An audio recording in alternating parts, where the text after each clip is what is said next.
प्रेमी सज्जनों,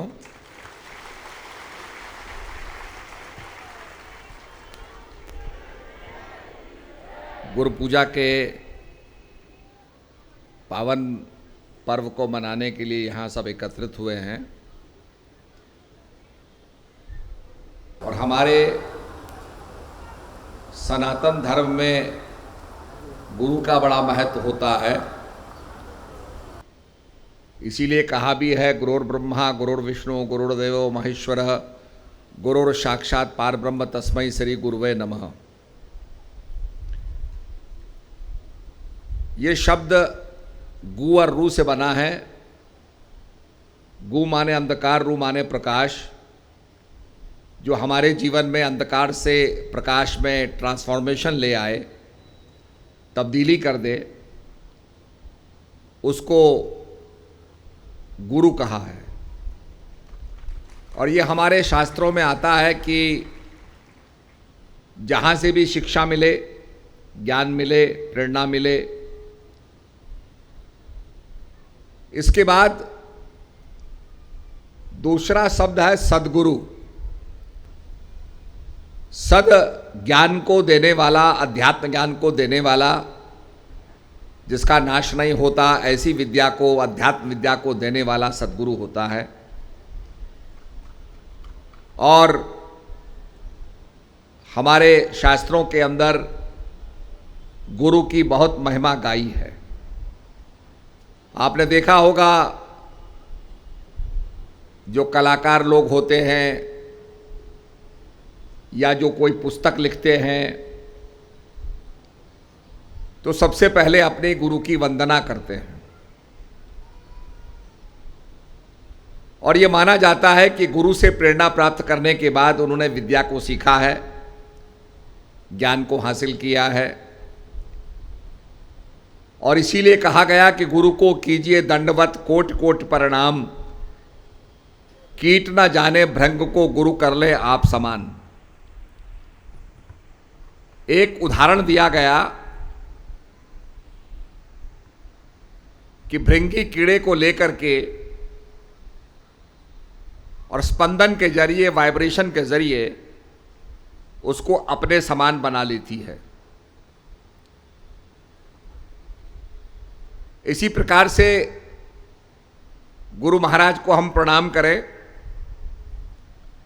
कोटि कोटि प्रणाम, कीट ना जाने भृंग को गुरु कर लें आप समान।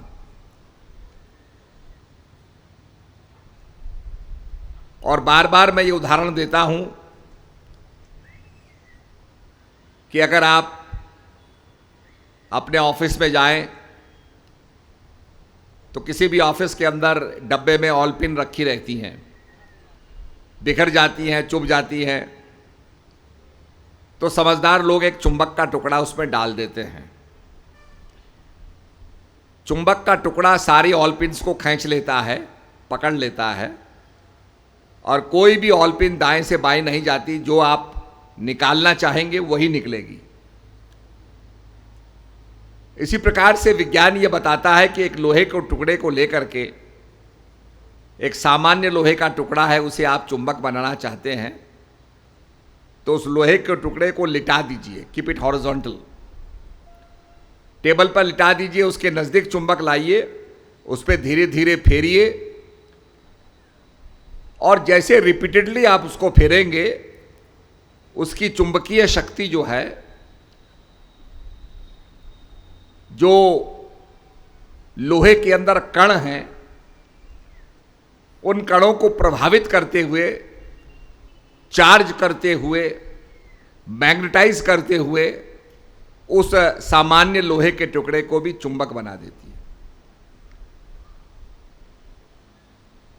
तो कहने का अभिप्राय यह है, और चुंबक की बहुत विशेषताएं हैं। पुराने ज़माने में जहाज़ों को जब ले जाते थे तो चुंबक के ज़रिए ही एक सुई बना करके, कंपास बना करके आपको दिशा बोध होता था, क्योंकि चुंबक जो है, उसकी सुई जो है हमेशा नॉर्थ और साउथ की तरफ पॉइंट आउट करेगी। आप कहीं भी चले जाएं, वो नॉर्थ और साउथ की तरफ पॉइंट आउट करेगी।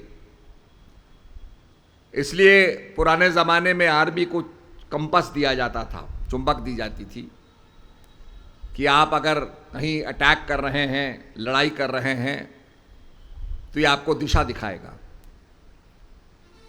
आज टेक्नोलॉजी इंप्रूव कर गई है, तो हमने जीपीएस बना दिया और जीपीएस के ज़रिए आप पूरा लोकेशन प्राप्त कर लेते हैं, आप कहाँ पर हैं, क्या आपका रेखांश है, क्या आप अक्षांश है, सारी चीज़ें इंफॉर्मेशन मिल जाती हैं। पर सारी चीज़ के पीछे वही चुंबक का आधार है, वही फिनोमेना है जो आपको दिशा बोध कराता है। हवाई जहाज में भी कंपास लगे होते हैं दिशा बताने के लिए। तो कहने का मतलब कि जैसे हम प्रणाम करते हैं उसी प्रकार से चुंबक का टुकड़ा मैग्नेटाइज करता है, उसके कण कण को एक दिशा के अंदर व्यवस्थित करता है, जिसके परिणाम स्वरूप उसके अंदर चुंबकीय शक्ति का प्रवेश होता है। इसीलिए तुलसीदास जी ने कहा, बंदों गुरुपद कंज कृपा सिंधुर नर रूप हरि महामोहतम पुंज जासु वचन रवि कर निकर। मैं गुरु महाराज की वंदना करता हूं। जासु वचन रवि कर निकर, जिनके वचन रवि के समान हैं, अंधकार से प्रकाश करने वाले हैं। अब कितना अंधकार है, हम कितनी बत्ती जला रहे हैं, फिर भी रात्रि का संपूर्ण अंधकार दूर नहीं हुआ। वो तो तभी दूर होगा जब सनराइज होगा और सूर्य उगेगा, तभी सारा अंधकार दूर होगा। तो इसी प्रकार से जब हमारे जीवन में गुरु आते हैं तो हमारा अंधकार दूर हो जाता है और हमारा मन जो संसार के अंदर चंचल है, कभी किधर जा रहा है, कभी किधर जा रहा है, ये नाम में इसकी लौ लग जाती है और व्यवस्थित हो जाता है। जैसे हमेशा कंपास नॉर्थ और साउथ को पॉइंट आउट करेगा। ये विज्ञान बहुत पहले से लोग इसको समझते थे। इसके बारे में कई सभ्यताओं के अंदर इस विज्ञान के बारे में जानकारी प्राप्त होती है। ब्रिटेन के अंदर स्टोनहेंज बनाया हुआ है, उसमें भी बहुत सी एस्ट्रोनॉमिकल जानकारी प्राप्त होती थी। तो अनेक अनेक सभ्यताओं के अंदर लोगों के पास अनेक प्रकार का ज्ञान था और सभ्यताओं के अंदर ज्ञानी जनों की, नॉलेजेबल लोगों की हमेशा महानता रही है, पूजा हुई है। सोक्रेटिस ने यहां तक कहा है कि every king should be a philosopher, knowledgeable man. ज्ञानी होना चाहिए, हर राजा को ज्ञानी होना चाहिए, और ऐसा संभव नहीं है तो ज्ञानी को राजा होना चाहिए। तो कहने का मतलब यह है, हमारे शास्त्रों में भी हमेशा राजा को अवतार माना गया, स्पिरिचुअलाइज पुरुष माना गया। जनक विदेही थे, देह होते हुए भी उनकी एकाग्रता भगवत नाम में थी। इसी प्रकार से जितने भी हमारे बड़े बड़े विशाल, जिनको आज हम याद करते हैं, प्रभु राम, श्री कृष्ण, अपने जीवन के अंदर उन्होंने पराविद्या का ज्ञान दिया। आज उस ज्ञान का जो बोध कराने वाले महापुरुष, क्योंकि कहा है कलमल ग्रसे धर्म लेकर के लोगों ने बहुत से रास्ते पैदा कर दिए। तो कलिकाल का ये प्रभाव रहा कि जो पारदर्शिता होनी चाहिए थी, जो ज्ञान के अंदर प्योरिटी होनी चाहिए थी, वो प्योरिटी नहीं रही और वो धूमिल हो गया। इसी बात को भगवान कृष्ण कहते हैं कि अर्जुन, वो वस्तु जो है उस पर जब धूल पड़ती है, गारद पड़ती है, मट्टी पड़ती है, तो थोड़ी देर के लिए वो छुप जाती है, पर उसका नाश नहीं होता है। जब फिर से वो आवरण दूर होगा, मट्टी हटाई जाएगी, तो वो वस्तु आपको चमकते नजर आएगी। इसीलिए भगवान कहते हैं कि समय के कारण हम उसको जान नहीं पाते, समझ नहीं पाते, क्योंकि कलिकाल ने इतने पंथ पैदा कर दिए, कलमल ग्रसे धर्म, सब धर्मों को ग्रास लिया और प्रगट कीन बहुपंथ। इसीलिए हम आरती में गाते हैं, नाना शास्त्र नाना पंथ जगत में निज निज गुण गावें, सबका सार बताकर गुरु मार्ग लावें। अनेक शास्त्र हैं और अनेक रास्ते लोगों ने पैदा कर दिए, और फिर कहते हैं कि सबका सार, सबका एसेंस बताकर गुरु महाराज सदमार्ग सिखाते हैं, ज्ञान का रास्ता सिखाते हैं। तो यही चीज समझनी है। और मैं देख रहा हूं कई जगह से, कई प्रांतों से लोग यहां आए हुए हैं। ये कोरोना के बाद ये समय मिला और अब ट्रैवलिंग भी लोगों की हो रही है, पर हमें जो एहतियातन जो है बरतने चाहिए, क्योंकि ये बीमारी समाप्त नहीं हुई है। ये अनेक अनेक रूप लेकर के, जैसे कथाओं में आता है ना, ये काल कभी वो शेर बन जाता था, कभी वो सांप बन जाता था, इसी प्रकार से इसको वेरिएंट कहते हैं, अनेक अलग वेरिएंट के रूप में ये आता रहता है।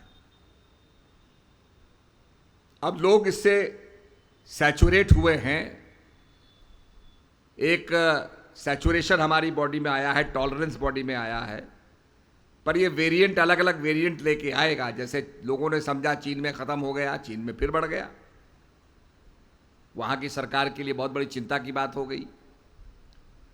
ये तो हमारे भारत के अंदर वैक्सीन इतनी जल्दी बनाई गई, नहीं तो 20-20 साल वैक्सीन को यहाँ पहुँचने में लग जाते थे। और दुनिया ने भी आश्चर्य किया कि भाई 130 करोड़ लोगों को वैक्सीनेशन लगाना, 2-2 डोज लगाना, ये अपने आप में भी एक बड़े संकल्प का कार्य है जो पूरा हुआ।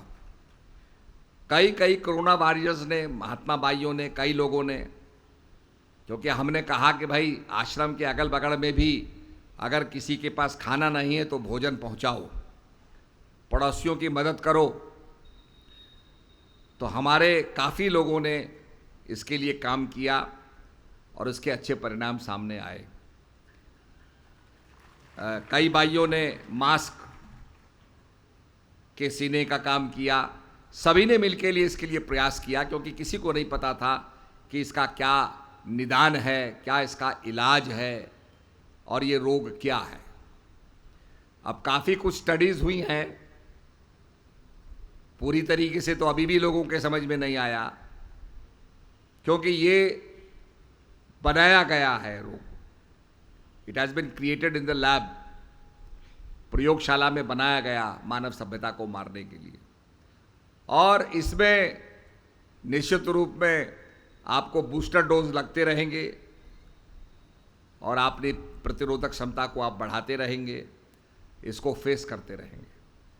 पर फिर भी एहतियातन को हम बरतें, क्योंकि मुझे याद है डॉक्टर्स ने कहा जी इसकी कोई दवाई नहीं है, किसी ने कुछ दिया, किसी ने कुछ दिया, पर दवाई थी नहीं। फिर लोगों ने कहा साहब आप काढ़ा पीजिए, तो काढ़े का दौर चला। अब कोई भी जो अति होती है वो तो ठीक नहीं होती, तो ज़्यादा काढ़े ने भी नुकसान किया। पर फिर भी ये कहा गया कि योग करिए, ध्यान करिए, और निश्चित रूप में क्वारंटीन के समय जो ध्यान की पद्धति है, योग की जो पद्धति है, सुमरण की जो पद्धति है, उसी ने मानव समाज की रक्षा की। और इसीलिए कहा भी है, बहता था बहजात था लोक वेद के साथ, पैंडे में सदगुरु मिला दीपक दीना हाथ, दीपक दीना हाथ 100 वस्तु दे लखाए, और कोट जन्म का पंथ था पल में पहुंचा जाए। तो लंबा रास्ता है, ट्रायल और एरर करके हम सीखते जाएंगे, भटकेंगे, सीखेंगे, भटकेंगे। बहुत लंबा रास्ता है ट्रायल एरर करते करते। आपने देखा होगा ट्रायल और एरर के ज़रिए किस प्रकार से जीवन का प्रारंभ हुआ, होते होते किस प्रकार से आज बड़े बड़े डायनासोर के कंकाल मिलते हैं, पर आज वो डायनासोर नहीं है, आज वो जानवर नहीं है जिनके कंकाल मिल रहे हैं। उनके जो बड़े बड़े विशाल अंडे, फुटबॉल के बराबर अंडे हैं। मैं एक समाचार पत्र में पढ़ रहा था कि उसी प्रकार के डायनासोर के अंडे गुजरात के अंदर लोग सिलबट्टे के रूप में इस्तेमाल कर रहे हैं। लोगों ने कहा कितने साल पुराने ये चीज़ें हैं और तुम यहाँ पत्थर मसाला पीसने में लगा रखा है।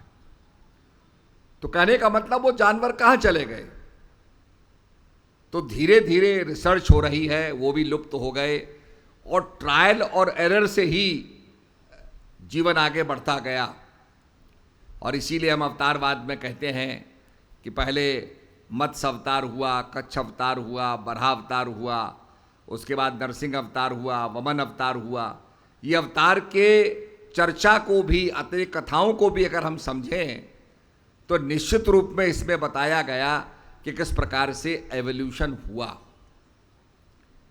हमारा विकास हुआ और ये विकास होते होते आज हम यहां पहुंचे। पर संत कहते हैं कि पैंडे में सदगुरु मिला, दीपक दीना हाथ, और दीपक दीना हाथ सो वस्तु दे लखाए। जो प्राप्त करना था गुरु महाराज ने लखा दिया और कोट जन्म का पंथ था। बहुत ट्रायल एंड एरर का रास्ता था, बहुत लंबा रास्ता था, पल में पहुंचा जाए। राजा परीक्षित को ज्ञान प्राप्त हुआ, सुखदेव मुनि को ज्ञान प्राप्त हुआ राजा जनक से। इसी प्रकार से जो तत्वदर्शी महापुरुष होते हैं, श्रोत्रिय ब्रह्मनिष्ठ होते हैं, उनकी शरण में जाने से ज्ञान प्राप्त होता है। तो ये एक महत्वपूर्ण विषय है और निश्चित रूप में इसको हम अपने जीवन में उतारें और महापुरुष के बताए हुए मार्ग पर चलें। महाजनों ये न गता सपंथा, इस रास्ते पर चल करके आप जपे औरों को जपावे, नानक निश्चय मुक्ति पावे। जिसको हम निश्चय मुक्ति कहते हैं, गारंटेड मुक्ति कहते हैं। कैसे मिलेगी? आप जपे औरों को जपावे। गुरु नानक देव जी कहते हैं निश्चित रूप में मुक्ति प्राप्त होगी। अगर सहजोबाई का हम अध्ययन करें तो सहजोबाई ने तो यहाँ तक कहा कि गुरु महाराज को मैं प्राप्त करना चाहती हूँ। हरि के तजने की बात भी कही, हरि तजूं पर गुरु ना बिसारूं। तो यहाँ तक सहजोबाई की प्रगाढ़ भक्ति थी। तो वो भक्ति की दृढ़ता और भक्ति का मैं समझता हूँ जो पोटेंशियल है, उसकी जो संभावना है, वो अपने जीवन में हमने प्रकट करनी है। इसके साथ साथ आज लोग चर्चा करते हैं सेव द वर्ल्ड, दुनिया को बचाओ। दुनिया के अंदर धरती की मिट्टी की उर्वरकता खत्म हो रही है।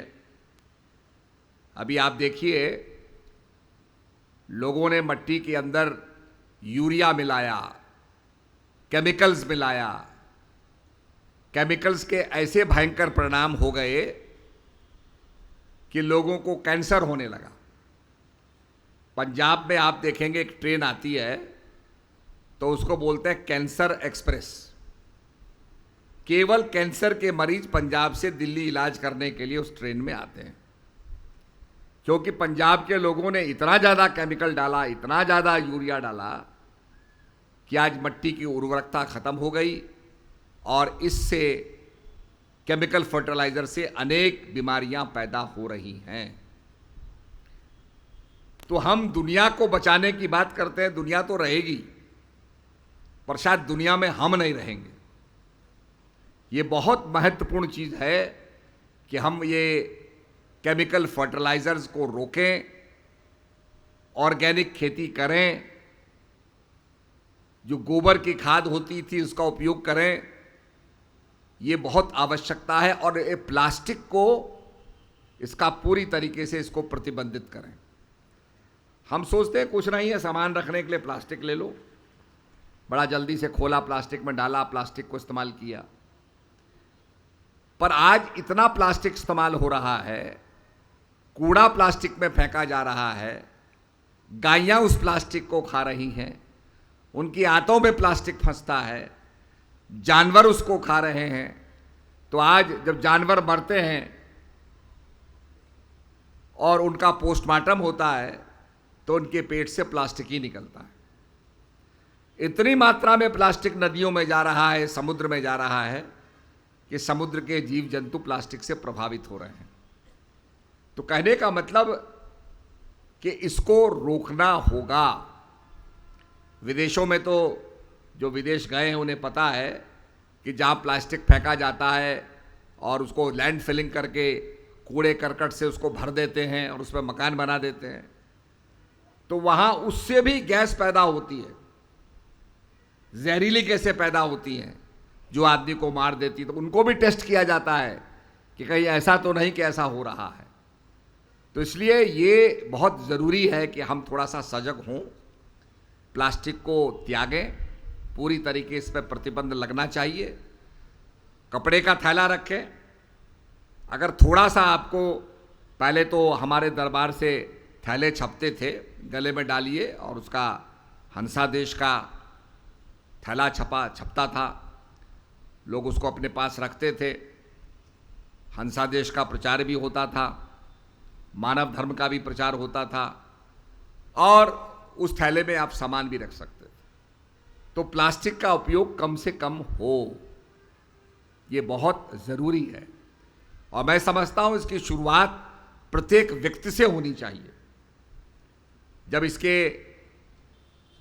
इसको हम रोकेंगे, दूसरे को समझाएंगे, और मैं समझता हूँ कि हमारे मिशन एजुकेशन को भी इस बात को लेना चाहिए, ये बहुत महत्वपूर्ण चीज़ है। मैं आपको एक उदाहरण देना चाहता हूँ। अक्सर आपने देखा होगा लोग गोल्फ खेलते हैं, विदेशों में तो ज़्यादा इसका प्रचार प्रसार है। तो लोग समझते हैं जी हम गोल्फ खेल रहे हैं, घास पे चल रहे हैं, तो हम बड़े हेल्दी वातावरण में रह रहे हैं।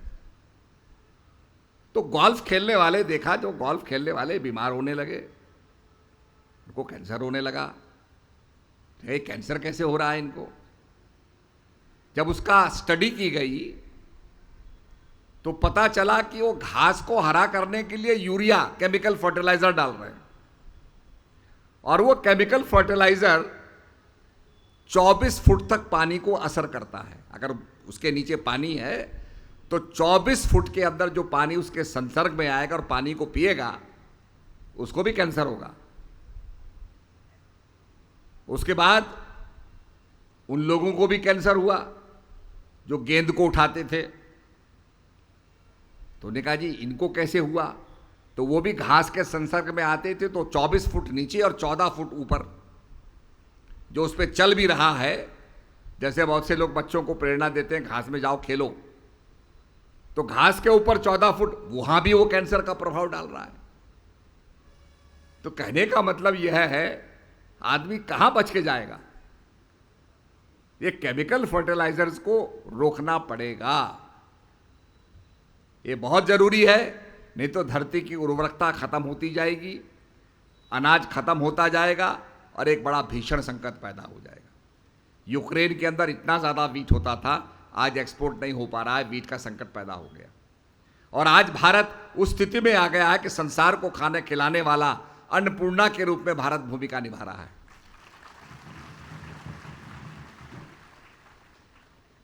तो निश्चित रूप में ये बात समझने की है कि हम इन केमिकल फर्टिलाइजर से आने वाली पीढ़ी का जीवन हम समाप्त कर रहे हैं। तो अर्थ तो रहेगी, धरती तो रहेगी, पर धरती पर जीवन नहीं रहेगा, हम नहीं रहेंगे। और अभी तो ये पंजाब से कैंसर एक्सप्रेस चलती है, शायद ये हर शहर से चले। तो इसके लिए इसके लिए रोकथाम करना, इसके बारे में पूरी तरीके से समझना, मैं समझता हूँ बड़ा आवश्यक है और इसके लिए हमें पहल करनी चाहिए। आपने देखा होगा बड़े लंबे अरसे से मैं ग्लोबल वार्मिंग की बात करता था कि क्लाइमेटिक चेंज हो रहे हैं, वातावरण में तब्दीली हो रही है। 2013 की जो त्रासदी हुई ये उसी का परिणाम है। और आज ऐसी स्थिति पैदा हो गई कि तत्काल वर्षा हो रही है, तत्काल बाढ़ आ रही है। पहले जो जैसे धीरे धीरे रिमझम होती थी, धीरे धीरे पानी बरसता था, अब वो तत्काल हो रहा, बादल फट रहे हैं, सैचुरेशन ज़्यादा हो रही है। आपने पेड़ काट दिए तो कहीं पर वर्षा नहीं होती है, सीधे बादल लेकर के पहाड़ पर और जो है विप्लव करते हैं, कैटास्ट्रफी करते हैं। तो ये साइकिल बिगड़ गया और वैज्ञानिकों को बड़ी चिंता हो रही है कि नॉर्थ पोल में जिस तेजी से बर्फ पिघल रहा है, ये छोटे मोटे देश जो हैं समुद्र में, ये सब डूब जाएंगे। आपकी इतना ज़्यादा समुद्र का अतिक्रमण हो जाएगा कि आपके टोर्नेडो आएंगे, आपके सुनामीज आएंगी। द्वारिका जो समुद्र में चली गई, लोप हो गई, वो सुनामी का ही परिणाम था। आज भी समुद्र में वैज्ञानिक उतरे हैं तो द्वारिका के बड़े बड़े पाषाण, बड़े बड़े मंदिर, बड़े बड़े वहाँ पर चीज़ें आज भी मिल रही हैं। इसका मतलब द्वारिका डूब गई। तो ये अपने आप में समझने की बात है। तो कुछ चीज़ें हमें अपने जीवन में अपनानी है। मैं समझता हूँ सभी चीज़ों को आश्रमों में, सब जगह, अपने जीवन में, अपने घरों में आप इन चीज़ों की हिदायत आप समझेंगे। प्लास्टिक को दूर करने के लिए, प्लास्टिक का कम से कम उपयोग करने के लिए, रोक लगाने के लिए कपड़े का थैला रखें, उसमें सामान डालें, कोई बेइज्जती नहीं होती है। अगर आप पूरे भारत माता और धरती माता की रक्षा करना चाहते हैं तो ये बहुत ज़रूरी है। तो इसलिए कुछ चीज़ों को अपने जीवन में हमने अपनाना है। इसीलिए यम, नियम, आसन, प्राणायाम, प्रत्याहार, धारणा, ध्यान, समाधि, ये अष्टांग योग के अंदर चीज़ें बताई गई। यम, नम, यम, नियम, तो ये नियमों में कुछ ये चीज़ें डालनी है हमको, इनको ऑपरेट करना है। तो ये बहुत आवश्यक चीज़ें हैं और निश्चित रूप में जब हम मेहनत करते हैं, बड़ी से बड़ी चुनौती भी आए उसका भी अगर हम सामना करते हैं, क्योंकि हमारे जितने भी महापुरुष रहे उन सब महापुरुषों ने संघर्ष किया। प्रभु राम अयोध्या से निकलते हैं, वनवास उनको हुआ और चलते चलते गए, सीता का अपहरण हो गया, रावण से लड़ाई हुई, पर भगवान की सत्यनिष्ठा थी और परिणाम यह हुआ कि सहयोग भी उनको मिला। वनवासी लोगों को लेकर के, बानरों को लेकर के पूरी फौज बनाई और श्वेतवंत रामेश्वर का पुल बनाया। कुछ लोग कहने लगे ये तो सब कपोल घटनाएं हैं, पर जब वैज्ञानिकों ने सैटेलाइट से फोटो खींची तो वो जो आपका पाक स्ट्रेट है, जिसको हम श्वेतवंत रामेश्वर कहते हैं, उन्होंने कहा कि यहाँ पर ये बनाया हुआ है, हजारों साल पहले बनाया गया। आज उसके बारे में खोज हो रही है और ये माना जाता है कि वहाँ पर पानी कम हो जाता था और ये पुल बना करके लंका पर गए। तो कहने का मतलब यह है कि जो बातें कही गई, लोगों ने ऐसा प्रभाव डाला कि वो प्रभाव डालने के बाद हम अपनी महानता को, अपने धर्म को हम नहीं समझे। क्योंकि एक ज़माना ऐसा था जब ये समझा जाता था कि आप अंग्रेज़ी बोलते हो तो आप बड़े विद्वान हो। जबकि यहाँ पर अध्ययन करता आए तो उन्होंने देखा कि यहाँ किस प्रकार से शिक्षा का प्रचार है। वर्ण व्यवस्था में भी आज तो इतनी जातियाँ, आपने देखा होगा कितनी जातियाँ की लिस्ट बनी रहती है। उस समय तो कर्म का विभाजन था। कुछ लोग पूजा पाठ करते थे, कुछ लोग देश की रक्षा करते थे, कुछ लोग व्यापार करते थे, कुछ लोग समाज की सेवा करते थे। कहीं पर भी आपने देखा होगा वहाँ पर जातियों का उल्लेख नहीं है। आज तो कितना उल्लेख है कि साहब हमें एसटी कैटेगरी में डालो, हमें एससी कैटेगरी में डालो। पर जो हमारे शास्त्र है वहाँ 4 वर्णों का जिक्र है, कोई जाति का जिक्र नहीं। तो कहने का मतलब ये चीज़ें बातें बनती चले गई और अंग्रेज़ों ने और विभाजन पैदा करने के लिए इनकी सूचियां बनाने करके और आपस में आदमियों को लड़वा दिया। तो इसलिए भारतवासियों को एक सोच में, समग्रता के सूत्र में अपने आप को बांधना होगा कि हम इस देश के बाशिंदे हैं, देश के नागरिक हैं और सबने मिलकर के अगर हम खड़े होंगे तो बड़े से बड़े चुनौती का भी हम सामना कर सकते हैं। हमारे वैज्ञानिक, आप अगर नासा जाएंगे तो नासा में 40% से ज़्यादा वैज्ञानिक भारत के ही वैज्ञानिक हैं। आप अमेरिका में जाएंगे, सबसे बढ़िया डॉक्टर्स इंडियन डॉक्टर्स मिलेंगे। तो भारत के लोगों ने विदेशों में भीख नहीं मांगी, बल्कि अपने ज्ञान से औधा कमाया है, सम्मान कमाया है और भारत की प्रतिष्ठा सारी दुनिया के अंदर हुई है। और जिस प्रकार से भारत में वैक्सीन बनी, पूरे भारतवासियों को लगी और उसके बाद उन देशों को भी दी हमने जिनके पास नहीं थी। सभी देश चिंतित थे तो भारत ने उनकी भी सहायता की। जहां ये पहुंच नहीं पाती, अभी तक नहीं पहुंच पाती, तो उनकी भी सहायता की। तो भारत का प्रभाव सारी दुनिया के अंदर मैं समझता हूं सर्वोपरि रहा और बहुत ही सराहनीय रहा, कमेंडेबल रहा। पर इसके साथ साथ हमें स्पिरिचुअलिटी की तरफ भी, अब योग है चित्त वृत्ति दुर्दश्च योगा, चित्त की वृत्तियों का निरोध करना योग है। कुछ लोग समझते हैं साहब ये धर्म है, ये धर्म नहीं है। योग की पद्धति आपके जीवन को सुधारती है, आपके चित्त के अंदर जो फ्लक्चुएशन विसिलेशंस हैं, आपके चित्त की वृत्तियों को एकाग्र करती है, कंसंट्रेशन डेवलप करती है। और कंसंट्रेशन से क्या होता है, आपने देखा होगा नदियां बहती हैं, पानी आता है, हम डैम बनाते हैं और डैम को बनाने के बाद अगर उसके पानी को हम चैनलाइज करें एक जगह पर टर्बाइन के अंदर से, तो टर्बाइन्स घूमने लगेंगे, चैनलाइज हो जाएगा पानी और वहाँ बिजली बनने लगती है। तो पानी को आप एकाग्र करके कॉन्सेंट्रेट करेंगे, उसके फ्लो को कॉन्सेंट्रेट करेंगे, तो वहाँ पर जो है आपकी बिजली बनने लगती है। सूरज की किरणें पड़ती हैं, कुछ नहीं होता। आप एक खुरदूरबीन के लेंस से, कॉन्वेक्स लेंस से उसको एकाग्र करेंगे तो वहाँ पर अग्नि प्रकट हो जाती है। तो कहने का मेरा मतलब यह है कि जब हम अपने माइंड को फोकस करते हैं, चित्त की वृत्तियों को एकाग्र करते हैं, इसीलिए कहा नाम जप कलु आयु कलु आयु। कलिकाल के अंदर उस प्रभु के नाम का सुमरण करना और अपने मन को एकाग्र करना। अर्जुन ने तो कहा कि वायुमंडल की गठरी बांधना मैं आसान समझता हूं, धरती के अंदर बाणों को मार करके जल प्राप्त करना भी मैं आसान समझता हूं, पर हे पार्थ, ये जो मन है ये इतना चंचल है कि इसको एकाग्र करना बड़ा कठिन है। तो भगवान कहते हैं निसंदेह ये बड़ा सूक्ष्म है, बहुत सूक्ष्म, बड़ी सटल, पर अभ्यास और वैराग्य से। अब अभ्यास किसका करना है और किससे वैराग्य है, ये दो चीज समझने की है।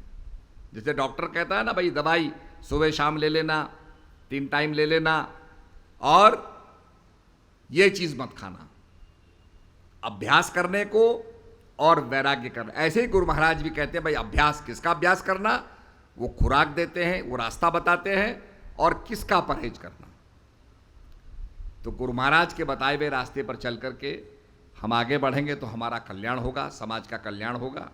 और निश्चित रूप में गुरु पूजा के पावन पर्व पर हम सत्संग सुने, यहाँ कई संत महात्मा आए हैं, तो आपको मानव हितकारी, जीवन हितकारी, आत्महितकारी बातें सुनाएंगे, बताएंगे।